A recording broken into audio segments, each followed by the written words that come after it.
All right, ladies and gentlemen, this is Hilton Samuel speaking, and we want to talk about what do you do when you are experiencing an unhealthy, unhappy, toxic relationship.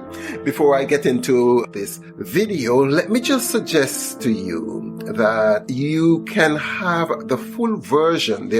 This is a 3 to 4 part series that I'm doing, and you can have all of them if you just click the link in the video, tell me where to send the videos and the worksheets to you, and I'll be happy to do that.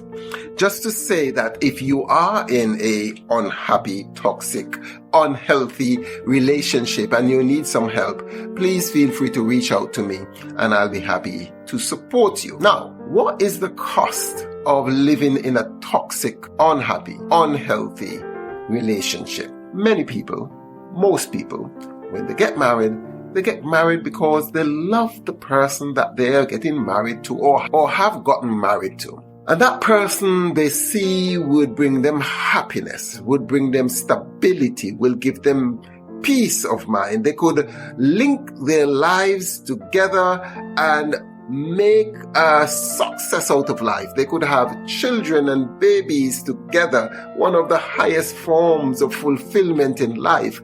They could put their finances together and build wealth together. But as time goes by, this person who you thought was going to be the person of your dreams has become the person of your worst nightmare. Your relationship has become unhealthy, but not just unhealthy. Sometimes you can go through a bad patch, don't get me wrong. Relationships and marriages are not just a bed of roses. Sometimes you have tiffs and conflicts and you go through times and where you think, is this really what I want in my life? But they are just simply patches. They pass. This too shall pass. It's almost like, in life there are times when you get a bout of flu, when, children go through the childhood diseases, but all of these are cyclical. They pass. But if you get a disease that don't pass, that goes from a simple flu to pneumonia, and you develop a simple pain in your stomach, and eventually you get ulcers, and sometimes it God forbid, and develops into a cancer, which is chronic and almost fatal.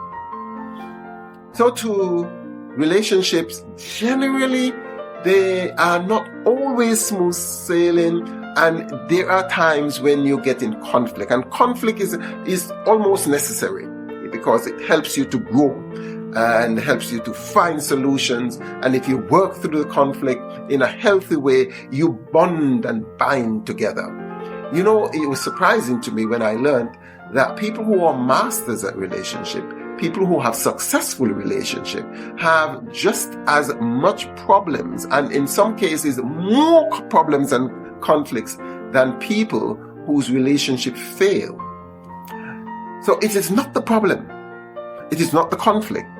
It is actually the capacity, the ability, the skills, and the strategies that you have that could navigate and solve or even go around these conflicts.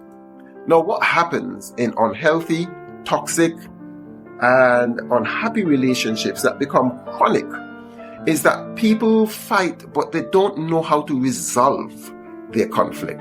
They don't fully understand how to navigate through these conflicts. And these conflicts become a source of pain, become a source of embarrassment.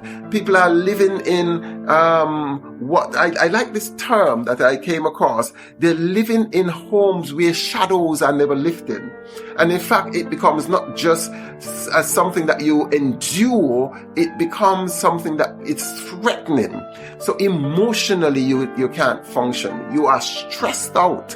It bleeds over into life. You can't work. The capacity to function at work at your best becomes impeded because it's your mind is not at rest. You can't fully focus on what you should be doing without thinking of what is happening at home. And some people get into stages of relationship where not only are they having conflicts and arguments and fights, it becomes abusive, where you are constantly spoken down to, where you are attacked.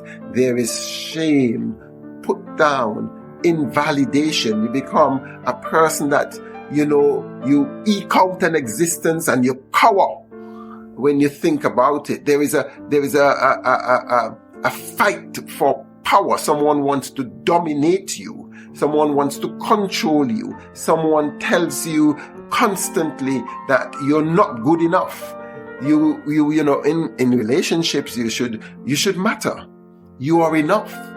You're important. You want to know that you are loved and that you can give love, but none of this is happening. So what do you do? Now, there are many things you can do, and in another video, I will delve into details of strategies and techniques and mind shifts of how you can go about resurrecting, restoring, regenerating the love that you once had. But I think right now, the most important question you should ask yourself is, what do you want? What do you want? You need to clarify in your mind if this relationship is not serving the purpose that it was intended to, if it is actually harming you, then in your mind, what does a healthy, high-functioning, happy, non-toxic relationship look like? And then I have a series of questions. In fact, I have a questionnaire that you can go through to help you to analyze, because we don't have the time in this short video to go through them. I'll give you some of them. If you really want this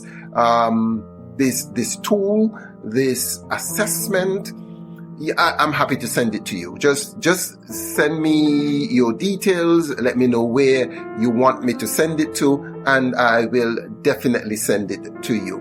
So these are some of the things that you could ask yourself.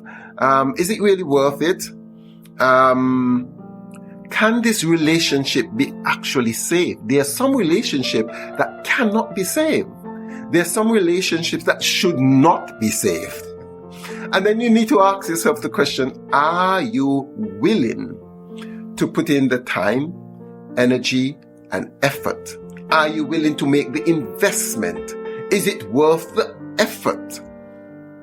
And then here are some questions that you would have on the tool that I'm going to send to you. It's called, Is Your Marriage in Trouble? Discover the ultimate checklist to know if your marriage can be saved. There are several sections to it. Safety and well-being. You need to check, are you physically safe? Do you feel safe in the relationship? Is there a threat or history of violence? Do you feel afraid or intimidated? Has there been recent, or has there ever been physical or emotional abuse? Or has it even worsened over time? Emotional safety. Do you feel emotionally safe in expressing yourself? Do you like the type of person that you have become? Do you feel emotionally abused and manipulated? Do you feel like you have to walk on eggshells to avoid upsetting your partner? Do you feel constantly criticized, belittled, blamed? Do you feel safe in being open and honest with your spouse? Is your spouse supportive of your feelings? Are you having love and affection? There's a section on respect and communication, shared values and goals. Now, if you really want a copy of this, I'm happy to send it to you for free. It's usually reserved for the people that I work with, but I'm happy to help. Now, in later videos, I'll give you more strategies on how best to go forward if you decide and you want to go forward. Just look out for the next video.